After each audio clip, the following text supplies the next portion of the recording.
Have you ever stood in front of an ancient building and felt like the walls were watching you back? Not because of ghosts or legends, but because something real, something terrible, happened there, and time never truly erased it. In the heart of one of the world's most visited cities stands a building so old that it predates modern London itself. Tourists walk its corridors every day, cameras flashing, guides reciting facts. But buried deep inside its stone walls is a murder mystery that remains unresolved more than 5 centuries later. 2 children vanished. Power shifted. A crown was secured. And no one was ever held accountable. This is not a myth. This is history. And it begins inside London's oldest standing fortress. The Tower of London was founded in 1066, built by William the Conqueror as a symbol of dominance after his invasion of England. Its oldest core, the White Tower, has stood for nearly 1,000 years, long before London became the global city we know today. Over the centuries, the tower has served many roles: royal palace, armory, treasury, and prison. But above all else, it became a place of fear. Executions were carried out nearby. Political prisoners were locked away inside.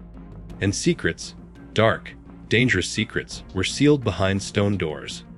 Among all the grim stories associated with the tower, one stands apart, not because of its brutality, but because of its silence. No bodies were publicly found. No confessions were recorded. No trial ever took place. And yet, historians overwhelmingly agree that a murder occurred, one that changed the course of English history forever. This is the story of the princes in the tower. In 1483, England was politically unstable. King Edward IV had died suddenly at the age of 40, leaving behind 2 sons. His eldest, Edward V, was only 12 years old. According to tradition, the young king was to be crowned after a short period of preparation. Until then, his uncle, Richard, Duke of Gloucester, was named Lord Protector of the realm. On the surface, this was standard procedure. In reality, it was the opening move in a deadly power struggle. Edward V was traveling to London from Ludlow when he was intercepted by his uncle's men. He was escorted, some would say detained, and brought to the Tower of London. At the time, this was not unusual. The tower was still used as a royal residence, especially before coronations. Shortly after, Edward's younger brother, Richard, Duke of York, joined him. The 2 boys were housed together inside the tower, reportedly seen playing in the grounds and looking out of windows. Then, gradually, they were seen less and less. By late summer of 1483, they vanished entirely. Their disappearance was not announced. No explanation was given. The court simply moved on. Within months, Richard, Duke of Gloucester, declared that Edward IV's marriage had been invalid, making his children illegitimate. With that legal maneuver, he claimed the throne for himself and was crowned King Richard III. 2 young princes, once heirs to England, were erased from public life. At the time, rumors spread quickly. Londoners whispered that the boys had been murdered. Some claimed they were smothered in their sleep. Others said they were starved or secretly killed and buried beneath the tower itself. But no proof surfaced. No official investigation was launched. And Richard III never publicly addressed their fate. Silence became policy. What makes this case so chilling is how thoroughly it was buried, both figuratively and possibly literally. The Tower of London was not just a fortress. It was a controlled environment. Access was limited. Records were kept by those loyal to the crown. If a crime occurred within its walls, only a handful of people would have known, and even fewer would have dared to speak. Years later, Richard III was killed in battle, and a new dynasty took power. One might expect the truth to emerge then, but it never did. The new king, Henry VI, had his own reasons for avoiding the subject. His claim to the throne was fragile, and reopening the mystery could destabilize his reign. Instead, the story faded into uneasy legend, acknowledged, but never resolved. Then, nearly 2 centuries later, something extraordinary happened. In 1674, workmen renovating the White Tower discovered a wooden box buried beneath a staircase. Inside were the skeletal remains of 2 children, roughly the ages of the missing princes. The discovery sent shockwaves through England. King Charles II ordered the remains to be placed in an urn and interred at Westminster Abbey, identifying them as Edward V and his brother. No forensic testing was possible at the time, but the location and timing were enough to convince many. Modern science has attempted to revisit the case.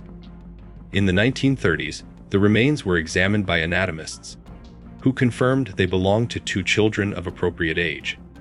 However, the technology of the era could not determine cause of death or provide conclusive identification. Requests for DNA testing in recent decades have been denied, leaving the mystery officially unsolved. So who killed the princes?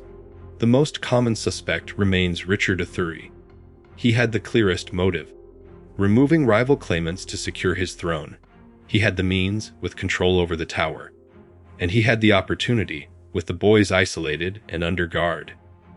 Yet, no direct evidence ties him to the act. No written order, no eyewitness account, just circumstantial logic and historical consensus. Some historians argue that Richard III may have kept the boys alive, intending to control them as political pawns. Others suggest they were killed without his knowledge by overzealous supporters. A minority theory even claims they survived and were smuggled out of the tower, though no credible evidence supports this. Each theory circles the same grim reality. Two children disappeared, and the truth was deliberately suppressed. What makes the Tower of London such a powerful setting for this mystery is its permanence. Cities grow, burn, rebuild, and change. But the tower remains. The same stones that stood in the 15th century still stand today. When you walk through its corridors, you are physically occupying the same space where history's most infamous unanswered crime may have taken place. This is not a story shaped by folklore or superstition. It is grounded in royal records, political maneuvering, and documented events. The lack of resolution is not because the truth was unknowable, but because revealing it would have been inconvenient or dangerous for those in power. In that sense, the tower doesn't just hold a murder mystery. It holds a lesson about history itself, that what survives is often what authority allows to survive. Today, millions visit the Tower of London each year. They come for the crown jewels, the beefeaters, the ravens.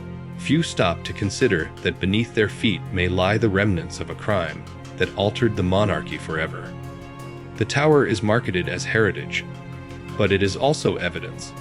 Evidence of how easily lives can be erased when power is at stake. The princes in the tower remain one of history's most haunting cold cases, not because we lack suspects, but because the system designed to uncover the truth was controlled by those who benefited from its silence.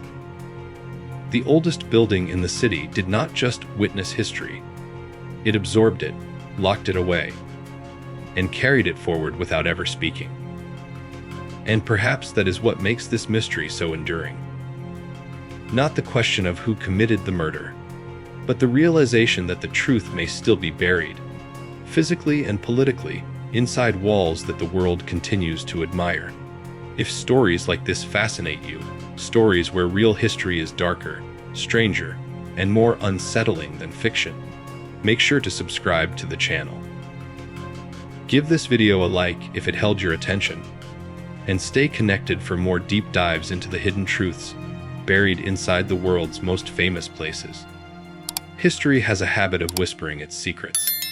You just have to know where to listen.